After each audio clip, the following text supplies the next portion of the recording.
La première fois que Bitcoin a atteint ce montant des 100 000 $, un Ether valait alors 4 000 $. La deuxième fois que Bitcoin a touché les 100 000, un Ether valait 3 900 $. La troisième fois, un Ether valait 3 700 $.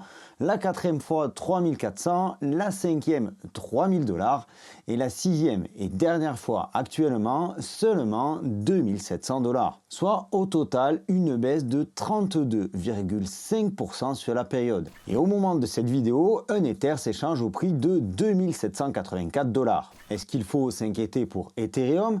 Quel est le potentiel du prince des crypto-monnaies? Est-ce que Ether a déjà raté son bull run? On fait un tour complet de la situation dans cette vidéo. Objectif Lune aujourd'hui ne serait pas ce qu'il est sans ses partenaires. Et je te remercie pour cette vidéo d'accueillir Bitpanda. Bitpanda qui est une start-up autrichienne spécialisée dans l'échange d'actifs numériques, dans l'échange de crypto. Mais pas que, et le jour où l'or nous fait un nouveau plus haut, tu dois savoir que Bitpanda permet aussi à ses utilisateurs de trader sur différents marchés tels que les cryptos, bien entendu, les actions, les indices crypto, les ETF et encore les métaux précieux. À son origine, Bitpanda est conçu pour les débutants. L'interface est simple d'utilisation, intuitive et totalement sécurisée. Je pense que c'est une des premières plateformes crypto que j'ai utilisées, même si je t'en ai pas forcément parlé jusqu'à aujourd'hui. J'ai quelques cryptos dessus, notamment le token BEST que je gagne via le stacking de Tron et qui offre divers avantages sur la plateforme. Il y a plus de 700 paires disponibles sur Bitpanda que l'on peut échanger très facilement depuis l'application en seulement quelques clics. Et dernièrement, chez Bitpanda, ils ont lancé Fusion, leur service de trading crypto destiné davantage aux traders avancés. Fusion qui agrège les données des carnets d'ordre en temps réel des plus gros exchanges crypto, ce qui permet d'avoir des prix particulièrement précis à l'instant T. Chez Bitpanda, les dépôts et les retraits sont gratuits selon les process que l'on utilise, que ce soit PayPal, Apple Pay ou encore par carte de crédit ou carte de débit. Alors si tu ne connais pas encore Bitpanda, si tu es curieux ou si tu veux rejoindre la plateforme pour diversifier tes actifs, on te laisse un lien en description de cette vidéo. Investir en crypto-monnaie comporte des risques, l'ensemble de cette vidéo est partagé à titre éducatif et informatif.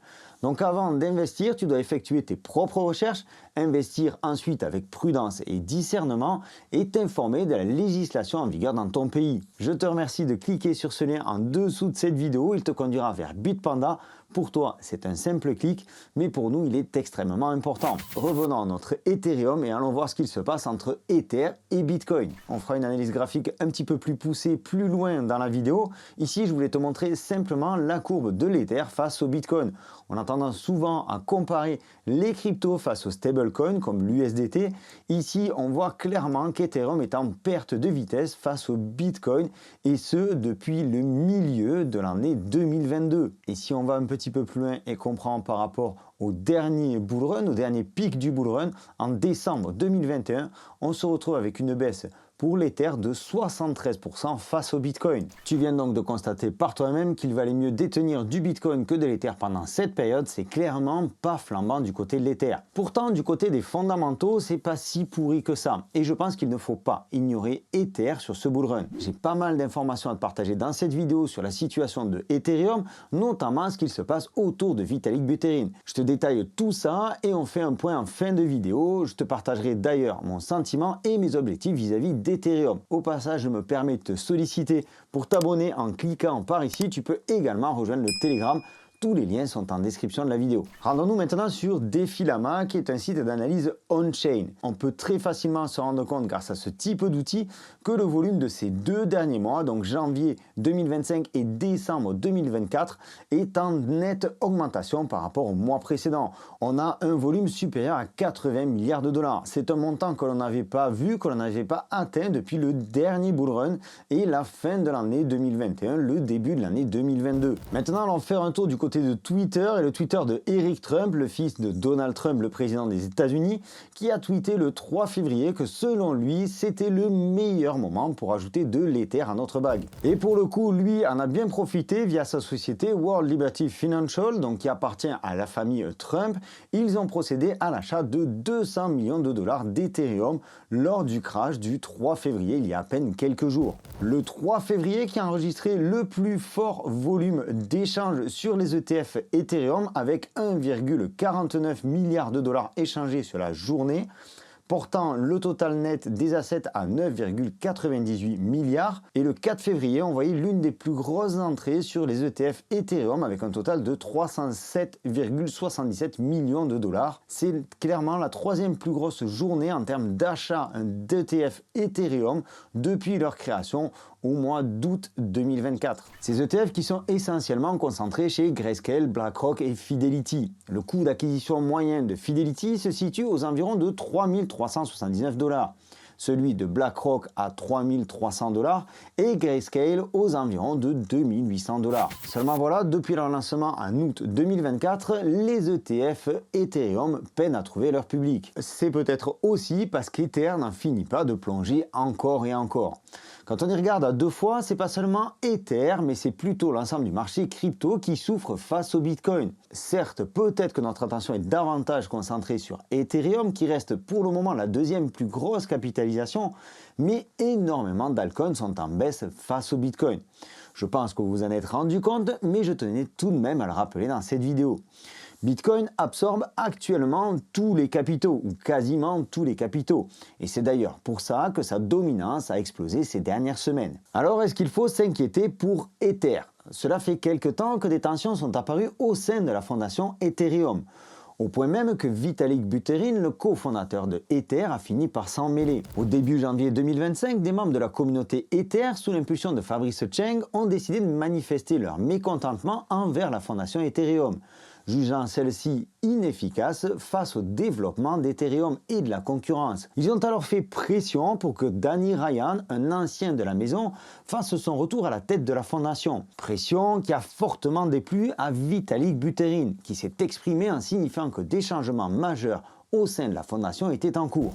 D'un autre côté, et la blockchain a également ceci de formidable, c'est qu'on peut tout voir, et notamment que certains Ethers détenus par la fondation ont été vendus, ou plus généralement transférés sur des plateformes d'échange centralisées. Alors certes, les montants sont anecdotiques face à la capitalisation d'Ethereum, mais la communauté s'interroge. Des fondateurs qui vendent leur capital, c'est jamais une très bonne publicité. Et pourtant, derrière, ils ont justifié ça comme des dépenses courantes. Cette année, Ethereum a 10 ans. Galaxy Digital, le fonds d'investissement, envoie pourtant Ethereum au-delà des 5 500 $, et pour VanEck, c'est au-delà des 6 000 $.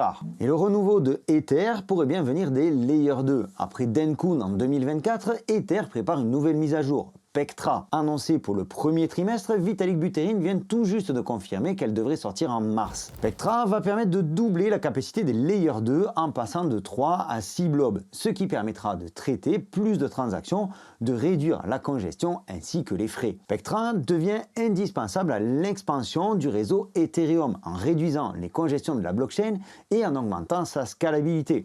Tout ça devrait rendre Ether plus rapide et permettre une réduction des frais. Alors oui, j'insiste un peu, mais il faut bien le dire, Ether se traîne une sale image. Dans l'inconscient collectif, Ethereum c'est ultra cher. Certes, c'est très bien sécurisé et ça fonctionne bien, mais c'est inabordable en termes de frais. Pourtant, pas tant que ça quand on y regarde bien. Souvent, on juge Ethereum beaucoup plus cher que la concurrence lorsqu'on va swapper des tokens. Et quand on approfondit, qu'on est un petit peu plus objectif, on se rend compte que finalement, pour les transferts, ça reste relativement correct. Je vous invite à comparer les prix d'Ethereum avec les prix d'autres blockchains, comme Tron par exemple.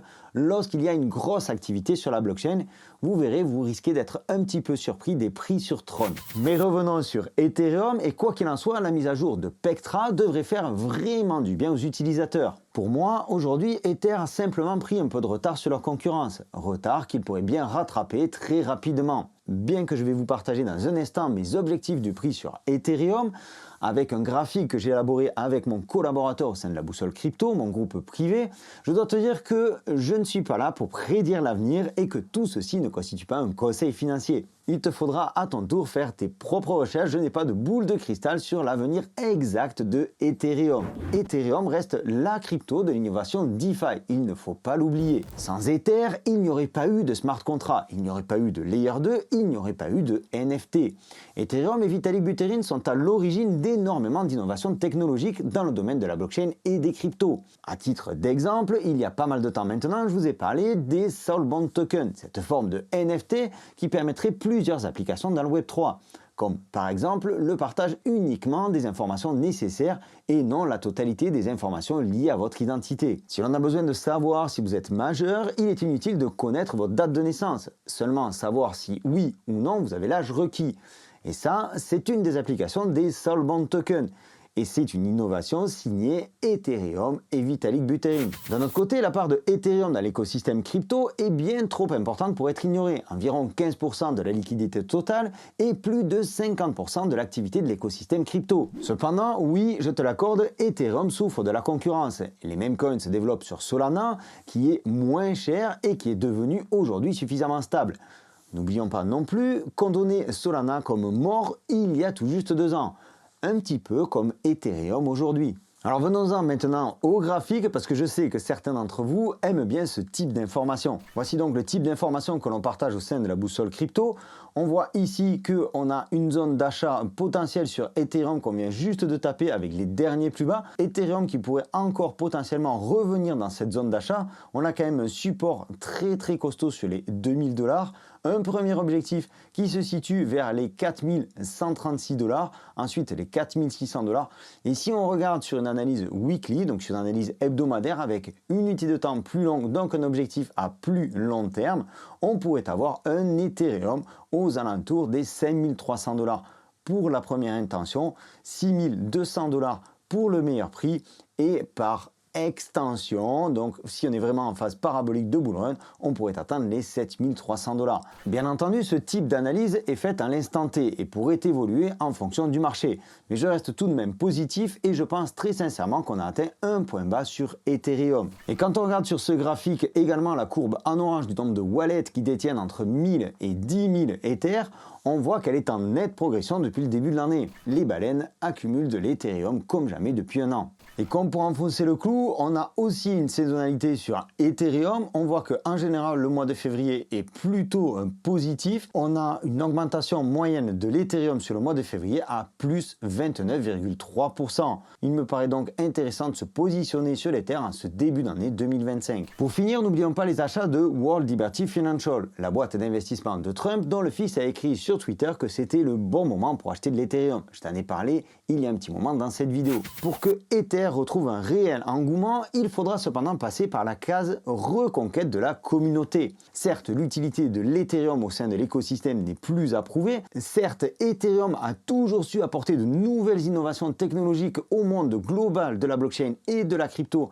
à chaque bull run. Certes, Ether est devenu aujourd'hui too big to fail, donc trop gros pour tomber, mais pour le moment, le prince des cryptos traîne encore une image quelque peu ternie. Cependant, les baleines sont en train de se positionner et je pense également, comme je te le disais il y a un instant, que le timing est bon pour se placer sur Ether. Le graphique que je vous ai partagé à l'instant tente également en ce sens-là.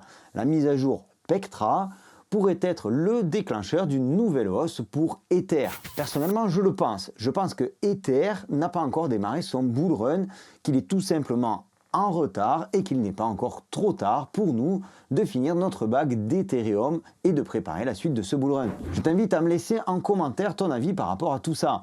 J'ai pas donné l'intégralité des informations aujourd'hui autour d'Ethereum, ça aurait pris une vidéo beaucoup trop longue. Je continuerai de suivre bien entendu l'évolution de Ether et cette fameuse mise à jour Pectra, je t'en parlerai certainement sur le canal Telegram. J'espère que ce contenu aujourd'hui t'aura apporté de nouvelles informations. Je t'invite à t'abonner si ce n'est pas encore fait en cliquant par ici, à activer la petite cloche pour ne rater aucune de mes prochaines vidéos.